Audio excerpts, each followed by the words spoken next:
നിങ്ങളുടെ favourite shows ഇനി ഒരിക്കലും മിസ്സാവില്ല. ഇപ്പോൾ C5-ലൂടെ കാണും നിങ്ങളുടെ ഫേവറേറ്റ് ഷോസ് തികച്ചും സൗജന്യമായി.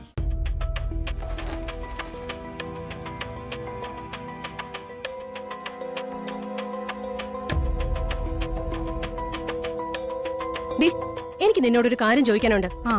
ചോദ്യം എഴുതിക്കൊണ്ട് വാ, ഞാൻ വായിച്ച് പഠിച്ച് ശരിയായ ഒരു ഉത്തരം തരാൻ ശ്രമിക്കാം. എന്റെ ചോദ്യത്തിന് എനിക്ക് ഇപ്പൊ ഉത്തരം കിട്ടണം. അത് ശരി, നീ പോലീസിൽ ചേർന്ന വിവരം ഞാൻ അറിഞ്ഞില്ല കേട്ടോ. പോലീസിലാണോ അതോ CBI-ലാണോ? എവിടെയാണെങ്കിലും ക്രിമിനൽ കുറ്റത്തിന് നീ നിന്നെ തന്നെ ആദ്യം അറസ്റ്റ് ചെയ്യേണ്ടി വരുമല്ലോ. മതിയടി കളിയാക്കിയത്. നീ ചോദ്യം ചോദിക്കും മോളെ. എന്റെ ഡ്രസ്സ് നശിപ്പിച്ചത് എന്തിനാണെന്ന് എനിക്ക് ഇപ്പൊ അറിയണം. ഡ്രസ്സോ? ഏത് ഡ്രസ്സ്? എന്റെ നൈറ്റ് ഡ്രസ്സ്. ആ ഡ്രസ്സ് ആദ്യകാലത്ത് ഏതൻ തോട്ടത്തിൽ വെച്ച് ഹവ്വ മദാമ ഇട്ട ഡ്രസ്സ്. ആര്? ഹവ്വ. അലുവയും ജിലേബിയും ഒന്നും അല്ല ഞാൻ ചോദിച്ചത്. എന്റെ താരകപ്പണിക്കരുടെ മരുമകളെ ഹവ്വേ, ആ കനി തിന്നരുതെന്ന് ദൈവം പറഞ്ഞപ്പോ ആ കനി ആദ്യം പറിച്ചു തിന്ന ആദ്യത്തെ പെണ്ണ്. അവരിട്ടിരുന്ന ഡ്രസ്സ് പോലത്തെ ഒരു ഡ്രസ്സ് ചെമ്പകമംഗലത്തിന്റെ മുറ്റത്തെ ഒരഴയിൽ പതാക പോലെ കിടന്ന് പാറുന്നുണ്ടായിരുന്നു. അത് ഞാൻ കണ്ടു എന്നുള്ളത് സത്യമാ. അപ്പൊ അതെടുത്ത് അതിലിട്ട് ചാണകപ്പൊടി ഉണക്കിയത് നീയല്ല? വെണ്ടയ്ക്കും വഴുതനങ്ങയ്ക്കും ഒക്കെ ചാണകപ്പൊടി വളം നല്ലതാ.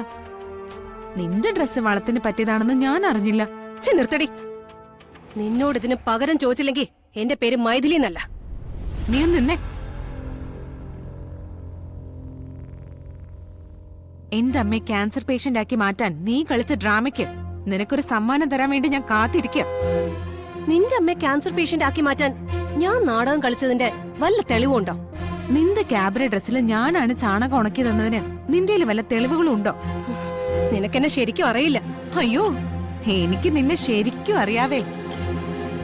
മരഞ്ചാടി നടന്നൊരു കൊരങ്ങ് മൈഥിലി രൂപം പൂണ്ടു.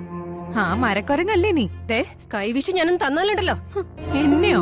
നീയോ? നിന്നോട് വർത്തമാനം പറഞ്ഞു പറഞ്ഞ് ഞാൻ ലോകത്തറയായി മാറിയിരിക്കുക. എന്റെ കൾച്ചറൊക്കെ പോയിക്കോട്ടെ. എന്നാലും നിന്റെ കരണക്കുറ്റിക്ക് ഒരെണ്ണം തന്നില്ലെങ്കിൽ എനിക്ക് ഒരു സുഖവും ഇല്ല. എന്താ മീനാക്ഷി ഇത്? ഇത് മീൻചന്ത. ഇവളെവിടെയുണ്ടോ അവിടെ മീൻചന്തേക്കാളും കഷ്ടോ. എന്റെ പൊന്ന് കാർത്തേട്ടാ, നിങ്ങൾ എങ്ങനെ കണ്ടെത്തി ഇവളെ പണ്ട്? ഈ തീവണ്ടിക്ക് തലവെച്ച് നിങ്ങളെ സമ്മതിക്കണം. തല ചിതറാതെ ഞാൻ രക്ഷപ്പെട്ടല്ലോ മീനാക്ഷി.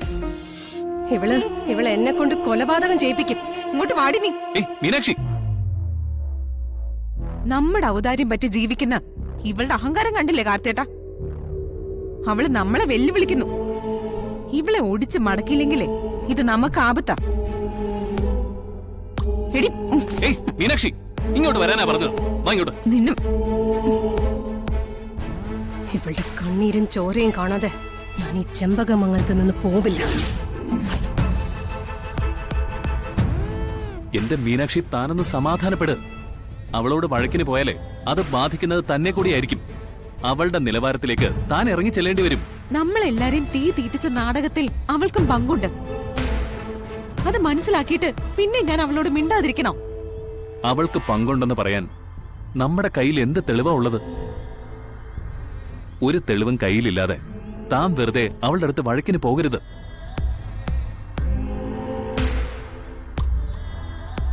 ഡൗൺലോഡ് ചെയ്യൂ C5 ആപ്പ്. കാണൂ എല്ലാ എപ്പിസോഡുകളും സൗജന്യമായി.